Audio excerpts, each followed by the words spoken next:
Dear students, आज हम section D के न्यूमेरिकल सॉल्व करने जा रहे हैं।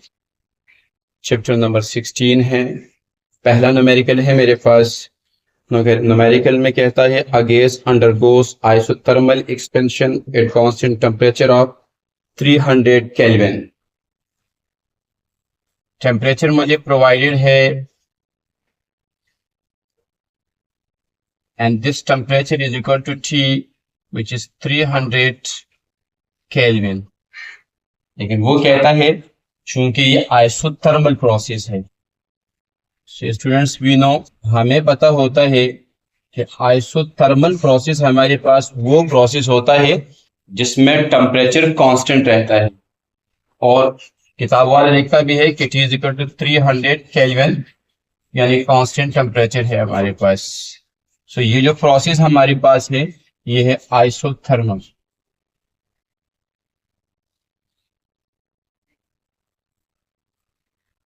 If the gas absorbs 500 joule of heat during the process, इस प्रोसेस के दौरान अगर सिस्टम हीट एब्जॉर्ब करता है, del Q is equal to heat absorb करता है which is 500 joule. Calculate the work done by the gas. अब isothermal expansion है, तो यहां पर जब आप हीट दोगे इंटरनल एनर्जी में चेंजिंग आएगी, जिसकी वजह से ये मॉलिक्यूल जो आपके पास है ये यहाँ पर इम्पैक्ट डालेंगे, और वो बैलेंस होने के लिए क्या होगा, एक वर्क डन होगा, और ये मेरे पास पिस्टन जो है ऊपर चला जाएगा। देयरफॉर हमारे पास क्या होगा कि हमारे पास जो इनिशियल यानी U1 यानी इंटरनल एनर्जी जो इनिशियल होती है और इंटरनल एनर्जी जो मेरे पास फाइनल होती है, ये दोनों मेरे पास दर हकीकत में यानी U1 बराबर है U2 और ये U के बराबर है। बस अगर हम डेल U की बात करेंगे तो ये मेरे पास होता है U2 minus U1, and so I can write del U is equal to U minus U, so del U is equal to 0। इसका मतलब ये हुआ कि जब आइसोथर्मल प्रोसेस की बात हो रही है तो इसमें इंटरनल एनर्जी की वैल्यू 0 हो जाएगी, और heat added to the system मुझे प्रोवाइडेड है सवाल के अंदर कि वो जो एब्जॉर्ब करता है गैस वो मेरे पास है 500 जूल। तो हीट जो मेरे पास है, हीट एडेड या absorbed is equal to del Q which is equal to 500 joule, और साथ में भी वो कहता है कि वर्क डन कितना हुआ, वर्क डन कितना। सो वर्क डन कितना हुआ we have to determine is equal to del del. ये बहुत आसान सा न्यूमेरिकल है स्टूडेंट्स, और जैसे डायग्राम पे हमने तकरीबन सारा काम कर भी चुके हैं। यहां पर दर हकीकत में this is the application of first law of thermodynamics. तो ये मेरे पास फर्स्ट लॉ ऑफ थर्मोडायनामिक्स के application. So according to first law of thermodynamics,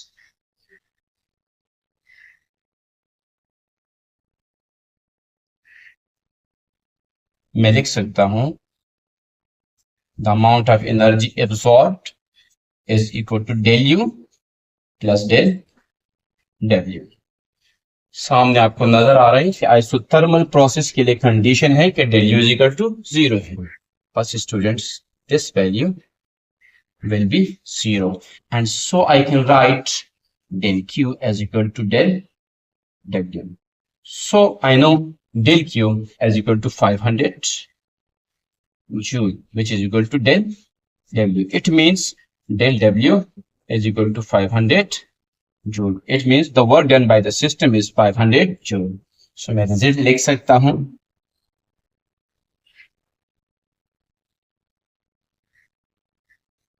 work done by the system is 500 joule. Numerical number 2 है मेरे पास a piston compresses a gas adiabatically, या compression का प्रोसेस हो रहा है। इसका मतलब ये हुआ कि अगर मैं एक पिस्टन गैस सिलेंडर को कंसीडर करूं तो ये मेरे पास है। वो कह रहे हैं कि गैस कंप्रेस हो रही है, इसका मतलब वॉल्यूम रिड्यूस हो रहा है। इस सूरत के अंदर वो कह रहे हैं जो प्रोसेस है, the process is adiabatic. Adiabatic process के अंदर ये बात याद रखिए कि न सिस्टम के अंदर एनर्जी जाएगी, न सिस्टम से बाहर एनर्जी आएगी। So this is adiabatic process. If the initial volume is 0.02 cubic metre, initial जो मेरे पास वॉल्यूम है, यानी मतलब ये है कहने का कि यहां से यहां तक जो मैंने डायग्राम में शो किया इनिशियल, ये वॉल्यूम, इसको मैं अगर V1 का नाम दे दूं तो ये बराबर है, V1 बराबर है इनिशियल वॉल्यूम। और वो कह रहे हैं कि V1 मेरे पास बराबर है 0.02 क्यूबिक मीटर। जब गैस कंप्रेस हो गई, कंप्रेशन के बाद वो कहता है कि वॉल्यूम हमारे पास रिड्यूस हुआ, and this will be the final volume V2 which is 0.01 cubic metre.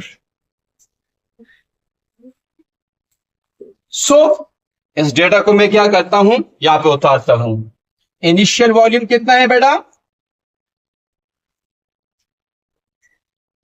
Initial volume is equal to V1 which is equal to 0.02 cubic metre.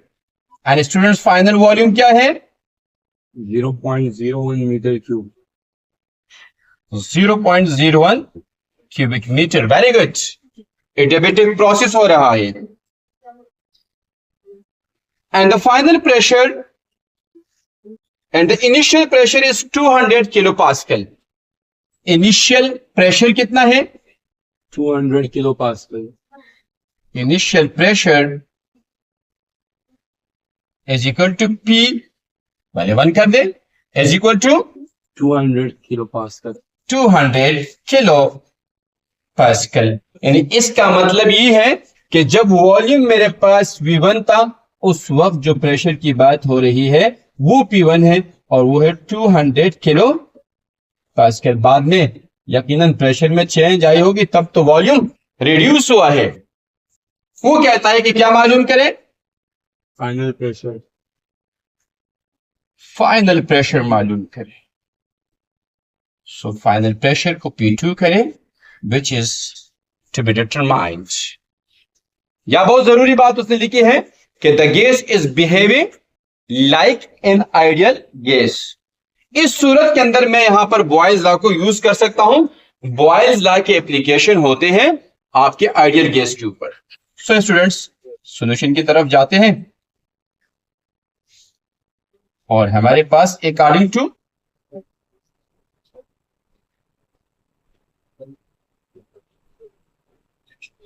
Boyle's law मैं लिख सकता हूं P1 V1 is equal to P2 V2, और अब यहां पर मैं values put कर लूंगा।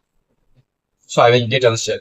इसको भले आप यहां पर अगर लिखना चाहते हो तो ये आपके पास 200 क्रॉस 10 की पावर 3 पास्कल हो जाएगा। किलो का मतलब 1000 होता है या 10 की पावर 3 होता है। वैल्यूज यहां पर लिख दीजिए स्टूडेंट्स। P1 मेरे पास क्या है? 200 क्रॉस 10 की पावर 3 इनटू V1 क्या है स्टूडेंट मेरे पास? 0.02, और P2 हमने मालूम करना है, और V2 कितना है students? 0.01।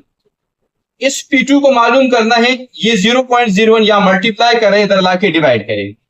So I will get 200 multiply by 10 की power 3 multiply by 0.02 divided by 0.01 is equal to P2। इस पूरे को कैलकुलेटर की मदद से जब मैं सॉल्व करता हूं, so I will get P2 is equal to, और P2 की वैल्यू क्या आएगी? 500 जूल। 500 जूल। 500 जूल नहीं आएगा बेटा। उसकी वजह यह है कि प्रेशर है, प्रेशर कभी जूल में नहीं नापा जाता है। 400 किलो पास्कल। हाँ, 400 kilo pascal. So I can write the results.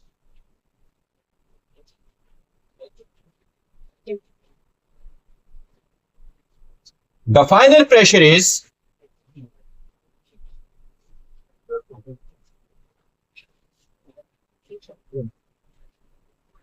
400 kilo pascal. Students एक बात याद रखिए कि हमने यहां पर डायरेक्ट कैलकुलेशन की और ये मेरे पास आंसर आया, ठीक है। लेकिन बेहतरीन तरीकाकार ये है, चूंकि किलो पास्कल के अंदर आंसर आ रहा है, तो बहुत सिंपल सा मसला है कि आप इस वैल्यू को और इस वैल्यू को मल्टीप्लाई कर दें और इससे डिवाइड करें, तो आंसर आपके पास 400 आएगा। ये 10 की पावर 3 को डायरेक्ट यहां पर किलो के फॉर्म में लिख दीजिएगा, सो आपके पास आ जाएगा 400 किलो पास्कल। यहां देखिए मैं क्या करता हूं, 200 मल्टीप्लाई बाय 0.02 करता हूं और डिवाइडेड बाय 0.01 करता हूं, तो मेरे पास इस पूरे का जवाब, यानी जो मैंने बात की, इन दोनों को मल्टीप्लाई किया, इससे डिवाइड किया, तो 400 आया और ये 10 की पावर 3 किलो के फॉर्म में चला गया, तो किलो पास्कल बना। अगर पूरे को सॉल्व करोगे, यानी इस 10 की पावर 3 को भी साथ में लोगे, तो किलो में नहीं आएगा बल्कि पास्कल में आएगा और फिर आपको चेंज करना पड़ेगा किलो में। तो बेहतर यह है कि दोनों को मल्टीप्लाई करके इसे डिवाइड करें, इसको मत छेड़िए, इसको डायरेक्ट किलो के फॉर्म में लेके जाए, you will get the answer. Numerical number 3 है students, a system undergoes in isobaric process. Isobaric process की बात हो रही है, यानी लेट अस कंसीडर ये मेरे पास सिस्टम है, this is the system, piston cylinder gas system, और वो कहते हैं कि आइसोबैरिक प्रोसेस है। इसका मतलब ये होता है कि यहां पर आइसो सेम है, बैरिक यानी pressure, the pressure will be remain same इस प्रोसेस के अंदर। और वो इस न्यूमेरिकल के अंदर कहता भी है where the pressure is kept constant at 15 kilo pascal. 150 kilo pascal लिखा हुआ है, लेकिन दर हकीकत में ये 15 किलो पास्कल है। प्रेशर कितना है, pressure is equal to P which is 15 kilopascal, and I can write 15 cross 10 की पावर 3 पास्कल। किलो से पास्कल में ले जाने के लिए मल्टीप्लाई करते 10 की पावर 3 से। बुक के अंदर 150 लिखा हुआ है, 150 से हम इस न्यूमेरिकल को सॉल्व करेंगे, so we will not get the answer of the book. So कोई इससे फर्क नहीं पड़ता है, तरीकाकार में बता देता हूं। अगर एग्जामिनर आपको एग्जाम में 150 देता है तो आप 150 पुट करें, अगर 15 देता है 15 पुट करें, अगर 50 देता है 50 पुट करें, you will get the right answer. आपका प्रोसेस सही होना चाहिए। ये मेरे पास प्रेशर है और ये कह रहा है कि ये प्रेशर कांस्टेंट है। If the volume increases from 0.05 cubic metre, इसका मतलब ये हुआ कि मेरे पास वॉल्यूम इंक्रीज कर रहा है। इंक्रीज का मतलब ये हुआ कि द गैस इज एक्सपेंडिंग। इसका मतलब ये हुआ कि मेरे पास इनिशियल वॉल्यूम जो है वो मेरे पास V1 है और फाइनल जो मेरे पास वॉल्यूम है वो मेरे पास V2 है। और ये कितने हैं, ये उस न्यूमेरिकल में कहता है कि इंक्रीजेस फ्रॉम 0.05, यानी ये मेरे पास है 0.05 क्यूबिक मीटर और ये V2 मेरे पास है 0.08 cubic metre. Calculate the heat added to the system. इसके अंदर छोटे से बात को मिस कर दिया गया, मिस प्रिंट हुई शायद। The interchange in internal energy is 150 joule, यानी इंटरनल एनर्जी के अंदर जो चेंजिंग आ रही है, मैं इनिशियल और फाइनल वॉल्यूम पहले लिखता हूं। Initial volume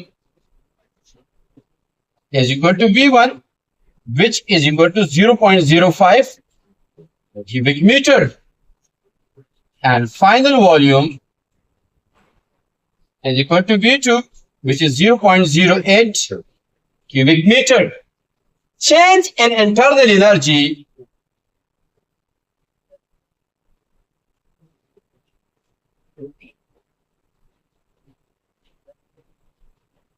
is equal to del U which is 150 joule. Good हो गया। अब हमारे पास क्या है स्टूडेंट्स, प्रेशर दिया हुआ है आपको और ये आइसोबैरिक है। इसका मतलब ये हुआ कि this pressure is constant. Initial final volume दिया है, चेंज इन एनर्जी है, और वो हमसे क्या कहता है कि calculate the heat added to the system, यानी इस सिस्टम को आपने कितना हीट दिया है, डेल क्यू आपने मालूम करना है। सो आई कैन राइट, बस मैं लिख सकता हूं कि heat edit is equal to del q, which is equal to we have to determine. So students, जब इसको मैं सॉल्व करता हूं तो मेरे पास क्या होता है, according to first law of thermodynamics,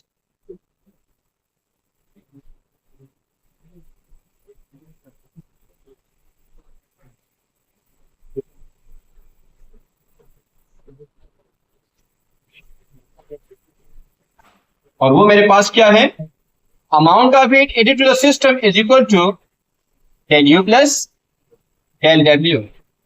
so students, del Q is equal to del U plus, और डेल डब्ल्यू हमारे पास बराबर होता है पी डेल वी के। यानी मैं लिख सकता हूं कि since I know del W is equal to P del V, furthermore del Q is equal to del U plus P, और मैं इसको लिख सकता हूं V2 माइनस V1।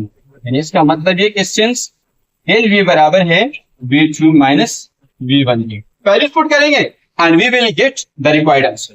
सो स्टूडेंट्स, यहां देखिए del Q is equal to del U, और del U कितना है 150 जूल, प्लस P कितना है 15 क्रॉस 10 की पावर 3, और V2 माइनस V1, V2 कितना है 0.08 minus 0.05 is V1. So students, this implies that del Q is equal to 150 plus 15 crossing की पावर 3, और जब इसको सबट्रैक्ट करेंगे ब्रैकेट के अंदर सबसे पहले 1 करेंगे तो 0.03 आएगा मेरे पास। So this implies that del Q is equal to, इस पूरे को सॉल्व करेंगे ये मेरे पास आएगा 450। जब दोनों को ऐड करूंगा students, so I will get del Q is equal to 600 joule. So मैं रिजल्ट देख सकता हूं,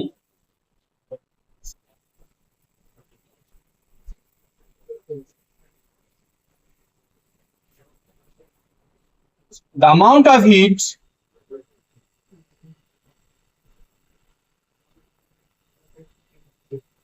added to the system is equal to 600 joule. Now article number 4 is students, during an isochoric process, isochoric process की बात कर रहा है। So isochoric process का मतलब होता है स्टूडेंट्स, isochoric process, आइसो का मतलब सेम, कोरिक वॉल्यूम, यानी volume will be remain same.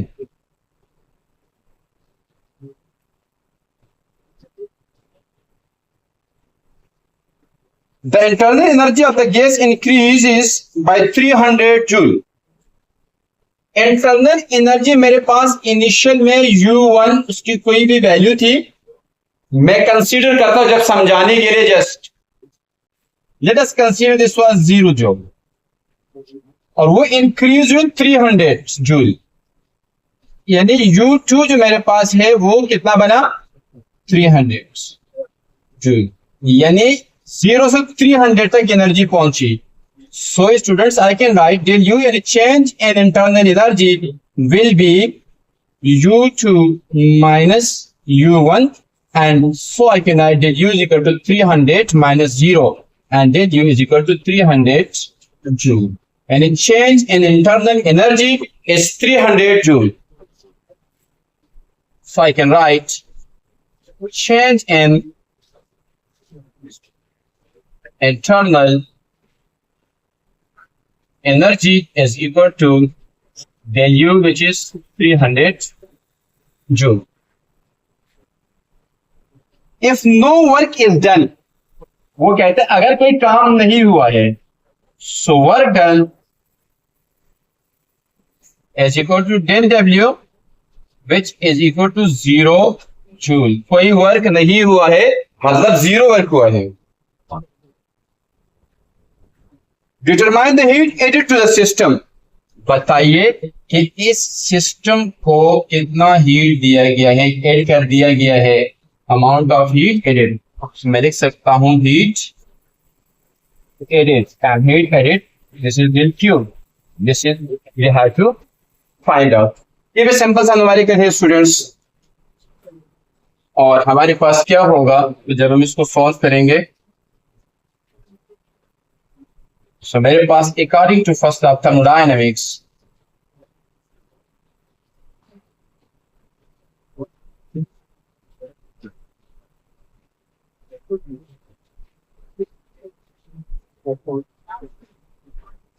I can write the amount of heat to the system will be equal to increase in internal energy plus work done. सवाल में कहता है कि work done 0 है, so this will be 0 and so I can write del Q is equal to del U. So students, del Q is equal to del U, और del U मेरे पास क्या है, यहाँ पर मैंने लिखा है या एलाबोरेट भी किया है, दिस इज 300 जूल। सो मैं रिजल्ट लिख सकता हूं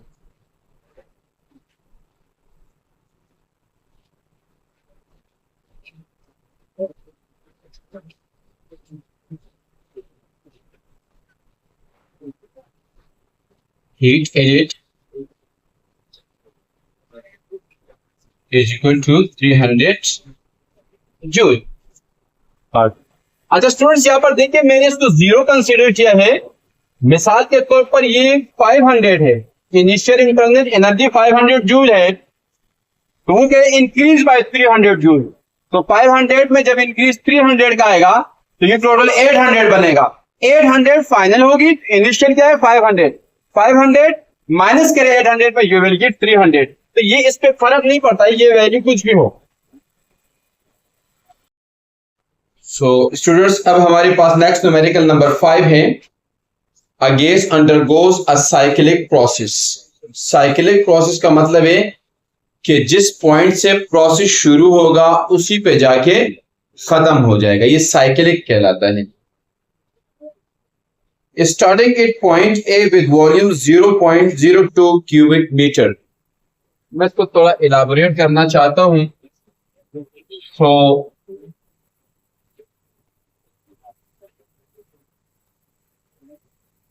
नंबर 5 एंड डेटा, ये मैं थोड़ा ग्राफिकल रिप्रेजेंटेशन बनाना चाहता हूं। ये late us consider pressure side है, ये वॉल्यूम है और ये टेम्परेचर है। ये ओरिजिन है मेरे पास एक साइड से, ये दूसरी साइड से मैंने ओरिजिन कंसीडर किया है, यानी मैंने 3 वेरिएबल्स के दरमियान ग्राफ ड्रॉ किया, पी बी और। Late us consider point A है मेरे पास ये, और यहाँ जिसने वॉल्यूम मुझे दिया है वो कह रहे हैं कि the volume is 0.02 metre cube है।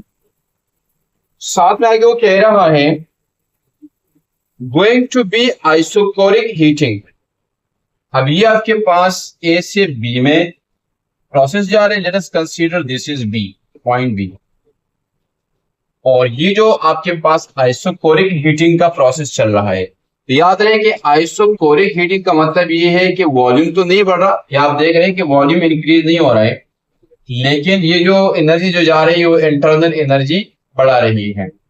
और फिर आगे वो कहता है कि going to be isochoric heating then to C isothermal expansion. अब आपके पास यहां से ये आइसोथर्मल एक्सपेंशन है, ये सी पे आ रहा है, यहां आप देख रहे एक्सपेंड हो रहा है, यानी अगर ये आपके पास V1 है तो ये अभी अगर हम देखें ये V2 पे पहुंच चुका है। और वो फिर कहता है कि सी पे जाता है आइसोथर्मल एक्सपेंशन के through and finally back to A, और फिर ये सी से बैक होता है ए में। If the heat added during isothermal expansion in 1000 joule. अब आइसोथर्मल प्रोसेस के दरमियान जो एनर्जी हमने एड की है उसको मैं लिखता हूं एनर्जी या heat added,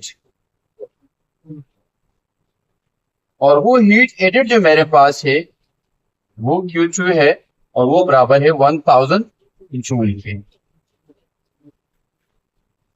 and the heat rejected during isochoric heating is 500 joule. और हीट रिजेक्टेड जो है वो मेरे पास बराबर है Q1 विच इज 500 जूल। पहले आप इसको Q1 Q2 का भी नाम दे दे, कोई इशू नहीं है।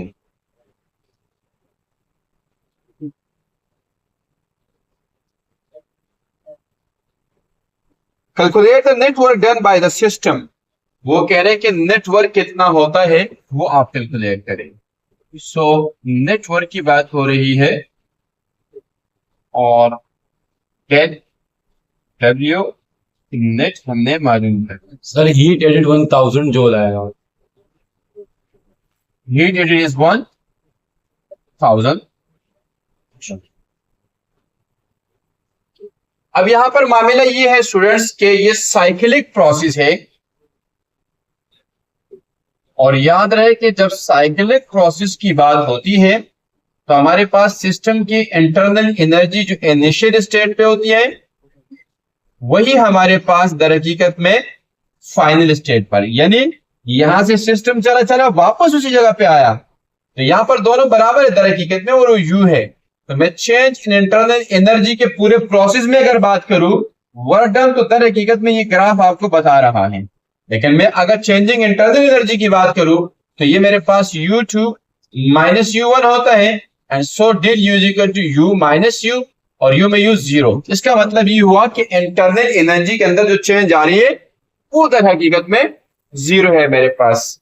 Now we are going to solve this numerical. तो सी ओवर हियर सॉल्यूशन की बात करते हैं। According to first law of thermodynamics,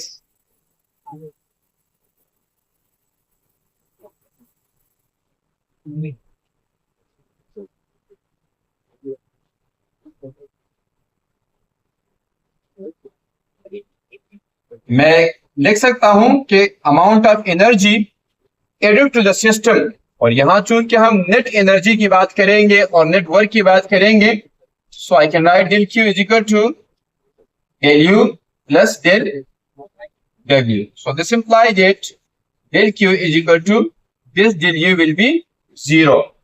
जैसे मैंने यहां पर डिस्कस किया है, सो ये मेरे पास बराबर आएगा डेल W नेट के। मैं नेट इसलिए लिख रहा हूं, यहाँ डेल W नेट मुझसे मांग रहा है, ये दर हकीकत में डेल W जो है ये डेल W नेट है, यानी इस पूरे प्रोसेस के दौरान साइक्लिक प्रोसेस के हर स्टेप के दौरान कितना काम हुआ, A से B, B से C और C से फिर A, यानी दर हकीकत में 3 स्टेप के अंदर कितना काम हुआ, यहां यहां और यहां, इसलिए मैंने उसको नेट का नाम दे दिया।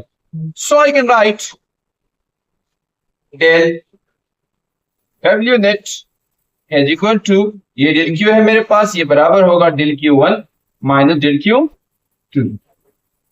इसको Q1 Q2 भी लिख सकते हो, मैंने यहां डेल से शो किया है। नेट इज इक्वल टू, ये मेरे पास है Q1 sorry Q2 minus Q1 होता है, ये मेरे पास 1000 माइनस 500 है, तो this implies that del W net बराबर है 500 जूल। सो नेट वर्क जो मेरे पास यहां पर हुआ वो मेरे पास बराबर है 500 जूल। सो मैं रिजल्ट लिख सकता हूं,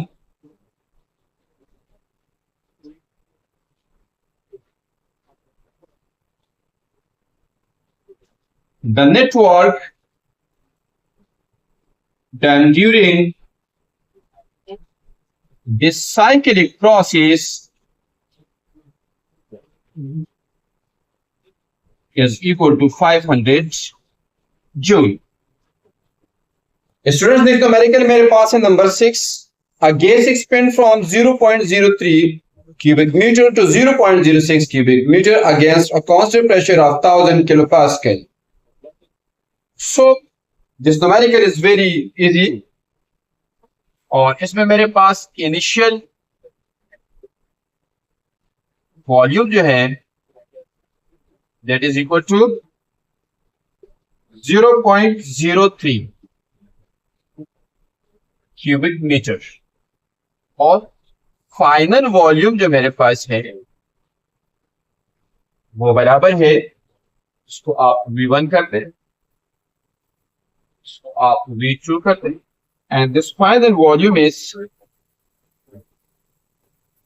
0.06 cubic metre against a constant pressure की बात हो रही है। तो प्रेशर मेरे पास कांस्टेंट है and this pressure is equal to P which is 1000 kPa यानी किलो पास्कल।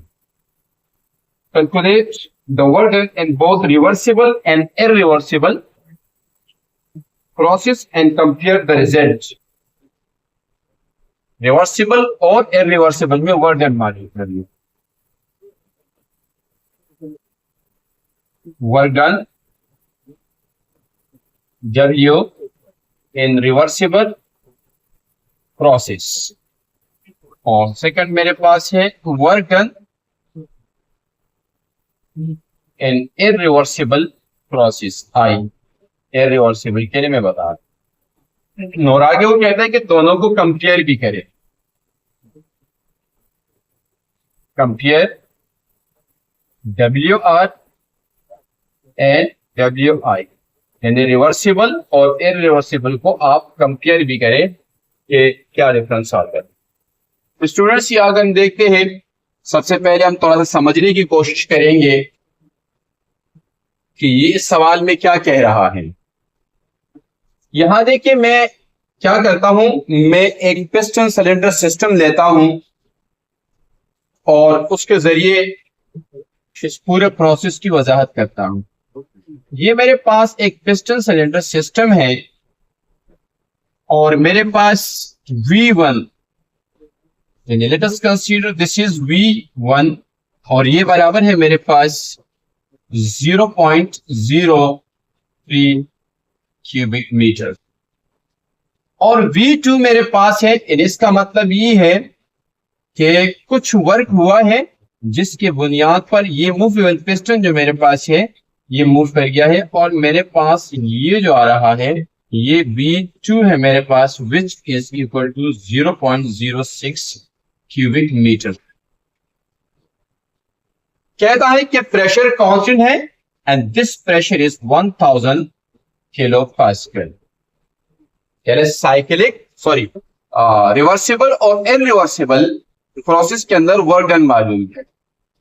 स्टूडेंट्स यहां देखिए मेरे पास जब ये सिस्टम यानी सिस्टम वर्क करता है सराउंडिंग के ऊपर, when the system will work on the surrounding, so gas expand करेगी यानी U।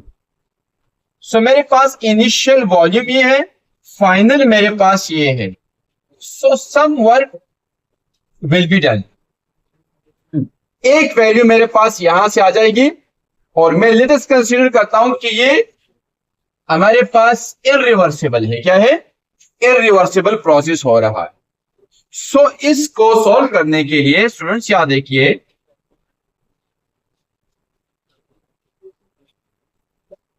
हमें पता है कि वर्क डन जो है डेल W ये बराबर होता है P डेल V के and so I can write del W is equal to P और P कांस्टेंट वैल्यू मुझे प्रोवाइडेड है and that is 1000 kilo pascal. मर्जी है किलो के साथ भी लिख सकते हो, मल्टीप्लाई बाय 10 की पावर 3 करके पास्कल में भी ला सकते हो। मैंने पास्कल के फॉर्म में लिखा। और डेल V का मतलब होता है चेंज इन वॉल्यूम, तो फाइनल वॉल्यूम में इनिशियल माइनस करना है यानी 0.06 माइनस 0.03 करना है। So this implies it del W is equal to 100 into 10 की पावर 3 और इसमें से ये माइनस करेंगे तो 0.03 आएगा। तो स्टूडेंट्स यहां पर मेरे पास डेल W ये उस सूरत में जब हमारे पास इरिवर्सिबल प्रोसेस चल रहा है। आई लगा रहा हूं इरिवर्सिबल के लिए, इरिवर्सिबल के लिए प्रोसेस चल रहा है। जब मैं यहां पर इसको मल्टीप्लाई करूंगा तो ये मेरे पास क्या हो जाएगा 1 2 यानी -2। तो इसका मतलब ये हुआ कि ये बराबर आ जाएगा 3 इंटू 10 की पावर 3 जूल के।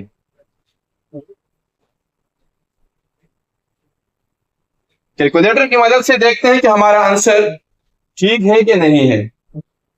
जी स्टूडेंट्स, जब मैंने कैलकुलेटर यूज किया तो मेरे पास यही सेम आंसर आ रहा है जैसे बोर्ड पे आपको नजर आ रहा है।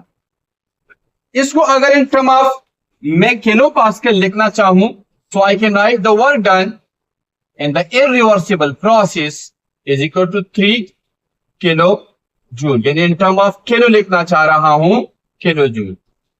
ये दोनों आंसर पॉसिबल है।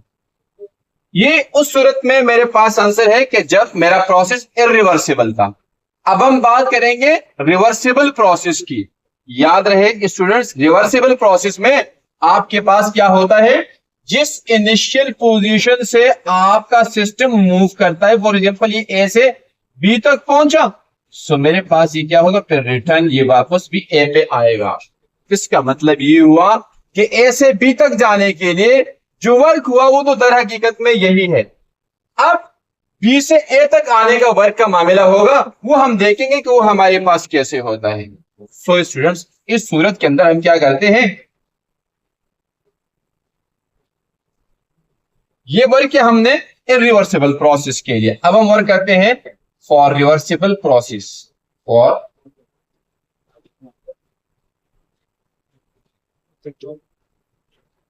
Reversible process. तो पहले मैं क्या करता हूं, work done by the system की बात करूंगा। इसका पहला पार्ट मेरे पास है work done by the system.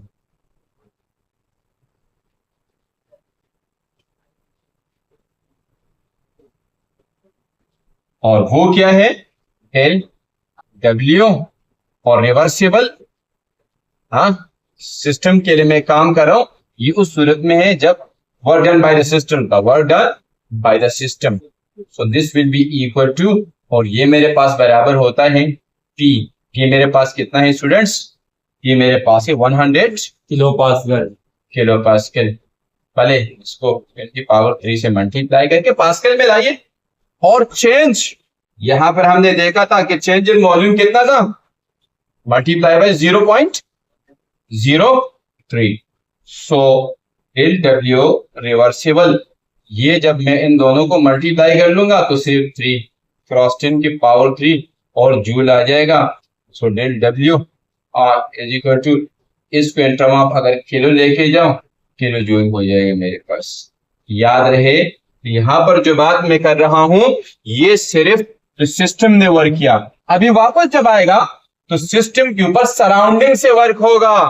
तो इसका सेकंड पार्ट है वो मेरे पास है work done by the surrounding. अब सराउंडिंग जो वर्क करेगा वो मेरे पास डेल डब्ल्यू रिवर्सिबल। रिवर्सिबल में एक पार्ट ये हो गया, दूसरा पार्ट मेरे पास ये है। सो इसमें हम क्या करेंगे स्टूडेंट्स, प्रेशर मेरे पास वही है, ये मेरे पास क्या है 100 क्रॉस 10 की पावर 3, और चेंज इन वॉल्यूम जो मेरे पास स्टूडेंट्स वो वही है मेरे पास 0.03 है मेरे पास। यानी दर हकीकत में क्या हुआ, जब मेरा सिस्टम पहले सिस्टम वर्क कर रहा था तो इनिशियल वॉल्यूम मेरे पास V1 इसके बराबर था, और फाइनल ये था। अब ये रिवर्स हो जाएगा, ये मेरे पास क्या हो जाएगा, जब सिस्टम वापस आ रहा है तो ये मेरे पास V1 हो जाएगा, ये जब सराउंडिंग वर्क कर रहा है 0.03 मीटर क्यूब, और फाइनल जो मेरे पास हो जाएगा इस सूरत के अंदर वो V2 हो जाएगा 0.06 क्यूबिक मीटर। पहले यहां से ये मेरे पास V1 था, ये V2, अब वो रिवर्स हो जाएगा। यानी वो उसको मैंने इनिशियल वॉल्यूम का नाम दिया और उसको फाइनल वॉल्यूम का नाम दिया।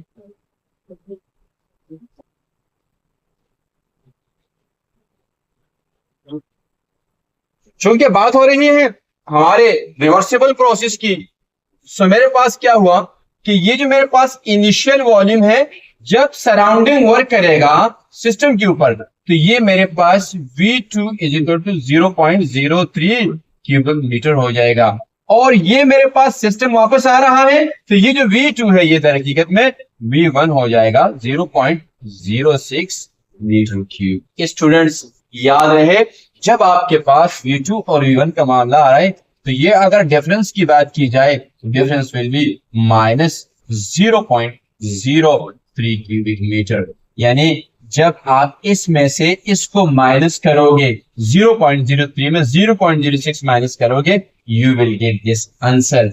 और अगर इसको मैं यहां पुट कर दूं यानी माइनस साइन के साथ, तो मेरे पास डेल डब्ल्यू आर आ जाएगा -3 इंटू 10⁻³ जूल, या इसको दूसरे अल्फाज में डेल डब्ल्यू आर बराबर है -3 किलो जूल भी लिख सकता हूं। स्टूडेंट्स याद रहे यहां ये माइनस साइन आपको बताता है कि सराउंडिंग ने वर्क किया है किस पे, सिस्टम पे, तब माइनस साइन आ रहा है। लेकिन इस माइनस साइन का आपके एड करने से या माइनस करने से कोई फर्क नहीं पड़ेगा। सो नाउ टोटल वर्क जो हुआ हमारे पास, यानी रिवर्सिबल प्रोसेस में जो पूरा काम हुआ, नेटवर्क जो हुआ वो हमारे पास क्या होगा, del W in the reversible process is equal to ये जो मेरे पास हुआ प्लस ये जो मेरे पास हो, दोनों को ऐड कर दूंगा, यानी 3 क्रॉस 10 की पावर, या डायरेक्ट आप लिखिए 3 और फिर जूल में ले लीजिएगा प्लस 3, कितना हो जाएगा, कितना हो जाएगा 6 किलो जूल।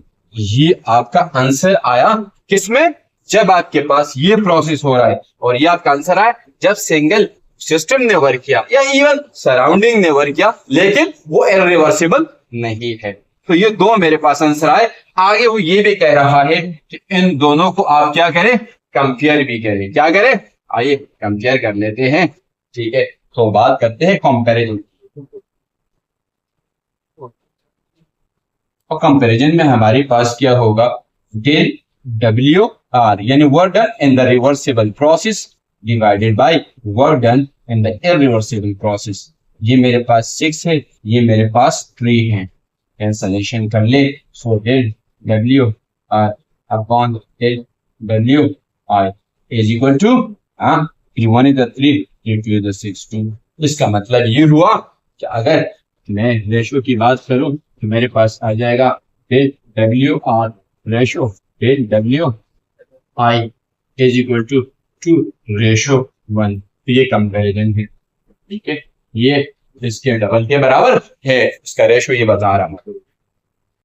नेक्स्ट क्वेश्चन हमारे पास है students, a 50 gram piece of copper at 100 degree Celsius is place in 200 gram of water at 20 degree Celsius. यहाँ पर दो हमारे पास चीजें, एक कॉपर है और एक वाटर है। तो कॉपर का जो पीस है उसका मास है, तो मैं लिखता हूं mass of copper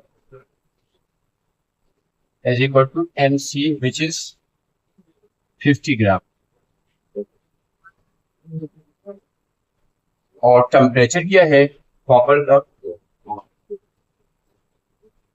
temperature is equal to temperature of copper is 100 degree Celsius is place in 200 gram of water. तो मेरे पास आ जाएगा मास ऑफ वाटर, तो ये मेरे पास है 200 gram at 20 degree Celsius. So temperature मेरे पास क्या, वो बराबर है हमारे पास वाटर का 20 degree Celsius. If the final temperature of the system is 30 degree, final temperature of the system की बात हो रही है, temperature of system,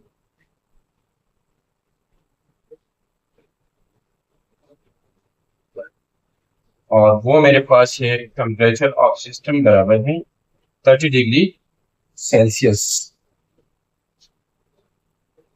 calculate the specific heat capacity of copper. Specific heat capacity of copper is equal to C of C value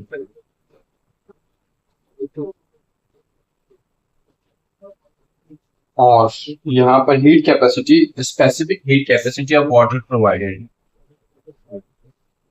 specific heat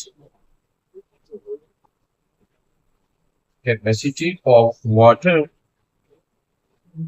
is equal to 4.18 joule per gram per degree Celsius, ये provided. और वो हमसे कह रहे हैं कि आप specific heat capacity of copper मालूम करें।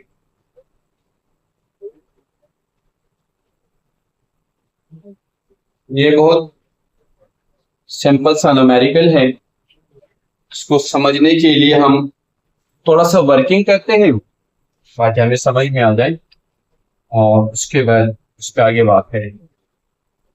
ये मेरे पास वाटर है, इस बीकर के अंदर लेट अस कंसीडर इसमें पानी है, और इस पानी का जो टेम्परेचर है वो मेरे पास है 20 डिग्री। टेम्परेचर ऑफ वाटर बराबर है 20 डिग्री सेल्सियस। मास मैंने इस वाटर का लिया है, मास ऑफ वाटर बराबर है 200 ग्राम।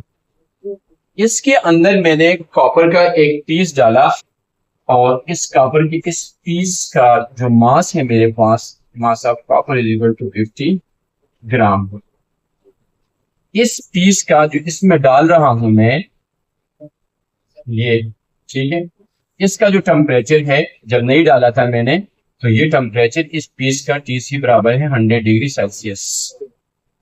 यहां पर कुछ होगा यूं के यहां पर दो बॉडी दर हकीकत में थर्मल कांटेक्ट में आए, एक आपके पास वाटर है और एक आपके पास कॉपर है।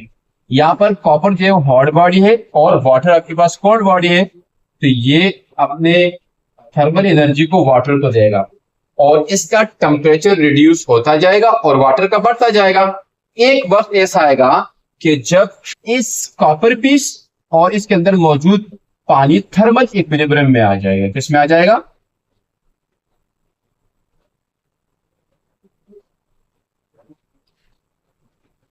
थर्मल इक्विलिब्रियम में। इसका मतलब ये हुआ कि heat loss by copper is equal to heat gain by water. इसको हल करना काफी आसान है। सो सी है, सॉल्यूशन की तरफ जाते हैं। Heat lost by copper is equal to heat gain by water. Since हमें पता है कि ये मेरे पास डेल क्यूब कॉपर है और ये डेल क्यूब वाटर है, मुझे पता है, मैं जानता हूं कि डेल क्यू सी बराबर होता है एम सी और डेल टी।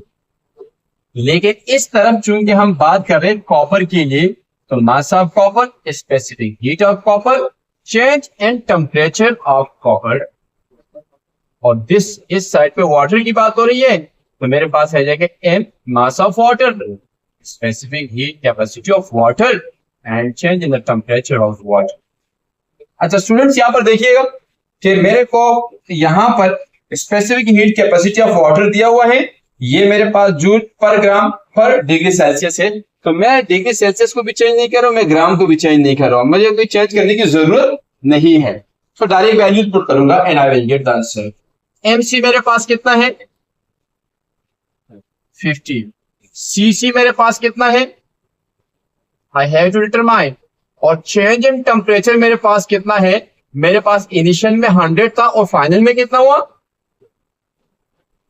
यानी 100 माइनस 30। और मास ऑफ वाटर कितना है? 200। और स्पेसिफिक हीट कैपेसिटी मुझे कितनी दी हुई है? 4.18। और change in temperature of water कितना है मेरे पास? ये स्टूडेंट्स, यस, पहले मेरे पास कितने था टेम्परेचर? 20। फिर कितना हुआ? 30 माइनस 20 करे जी, 30 माइनस 20, नो इश्यू। अगर उस तरह भी हो माइनस साइन आएगा, वो मैग्नीट्यूड पे कोई फर्क नहीं पड़ेगा।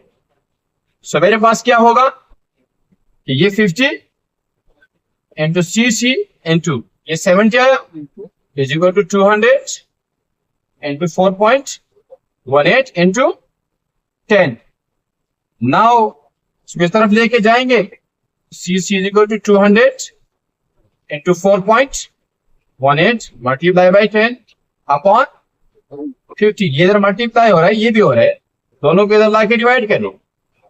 सो CC इज इक्वल टू एक सिफर यहां काटिए, एक सिफर यहां काटिए। 5 1 is the 5, 5 2 is the 10, 2 2 is the 4 and 4 4 is the 16, something like this। अगर कैलकुलेटर की मदद से उसको सॉल्व करूंगा so I will get my answer 2 into 4.18 multiply by 2 is equal to 16.72 16.72 और यूनिट है इसका जूल पर ग्राम पर डिग्री सेल्सियस। सो मैं लिख सकता हूं present the specific heat capacity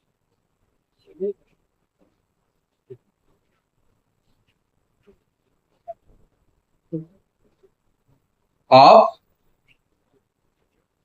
copper is, इसकी वैल्यू कितना है भाई 16.72 joule per gram degree Celsius. Next numerical मेरे पास है numerical number 8। How much heat is required to raise the temperature of 1 kg of lead. Mass of lead की बात करते हैं and this is ml। mass of lead is equal to 1 kg। तो kg से हम जाएंगे ग्राम में, क्योंकि हमें ग्राम में चाहिए 1000 ग्राम आ जाएगा 1 kilogram 1000 gram of lead from 25 degree Celsius to 100 degree Celsius. Temperature जो मेरे पास है इनिशियल और final, initial temperature is equal to T1 which is 25 degree Celsius. Change करने की जरूरत नहीं है। एंड फाइनल टेम्परेचर, और फाइनल टेम्परेचर कितना है T2 is equal to 100 degree Celsius. Specific heat capacity of lead, specific heat capacity of lead is equal to 0.128 joule per gram degree Celsius. और simple सा सवाल है, लीड का कुछ मास दिया हुआ है, इनिशियल टेम्परेचर उसका ये है और फाइनली टेम्परेचर बढ़ा दिया गया है। मतलब कहने का ये है कि लेट अस कंसीडर ये मेरे पास लीड है, अ पीस ऑफ लीड, और ये मेरे पास 1 kg है। इनिशियली इसका टेम्परेचर मेरे पास था 25 डिग्री सेल्सियस, टेम्परेचर बढ़ा दिया और फाइनल टेम्परेचर मेरे पास 100 डिग्री सेल्सियस हो गया। वो कह रहे हैं कि टेम्परेचर 25 से 100 जाने के लिए how much heat is required, यानी हीट की मकदार कितनी चाहिए, ये कितना हीट चाहिए कि वो इस लेवल पे इसको ले जाए। सो अमाउंट ऑफ हीट हमें चाहिए, amount of heat is equal to del Q and this is required. So जब मैं इसको सॉल्व करूंगा, बहुत सिंपल सा न्यूमेरिकल है स्टूडेंट्स। तो यहाँ देखिएगा मेरे पास, सिंस आई नो, मुझे पता है कि डेल क्यू बराबर होता है M C del T. Del T change in temperature है, और ये जो मेरे पास सी की बात हो रही है, ये लीड की बात हो रही है, ये मुझे प्रोवाइडेड है। ठीक है, यहाँ पर आप उसको सी एल कर दे, यहाँ पर भी सेल कर दे। ये मास ऑफ लीड है, इसको मास ऑफ लीड कर दे। So del Q is equal to mass of lead कितना है 1000 ग्राम, और ये मेरे पास है 0.128 और चेंज इन टेम्परेचर मेरे पास कितना है स्टूडेंट्स, ये मेरे पास है T2 minus T1 which is 100 minus 25, ये कितना बन जाएगा 75 डिग्री। ठीक है, ये हकीकत में क्या है डेल्टा टी है। सो डेल्टा टी की जगह मैं क्या लिख सकता हूँ 75। So del Q is equal to, हम सबको आप मल्टीप्लाई करेंगे, so you will get the answer in joule. आइए कैलकुलेटर की मदद से ये कर लेते हैं। 1000 multiplied by 0.128 multiplied by 75, so मेरे पास आया 9600 जूल। और इसको आपने किलो में चेंज करना है, ये आपके पास आ जाएगा 9.6 क्रॉस 10 की power 3 joule. Since I can write 9.6 kilo joule, so मैं रिजल्ट लिख सकता हूँ स्टूडेंट्स। और रिजल्ट मेरे पास क्या है, the amount of heat required to raise the temperature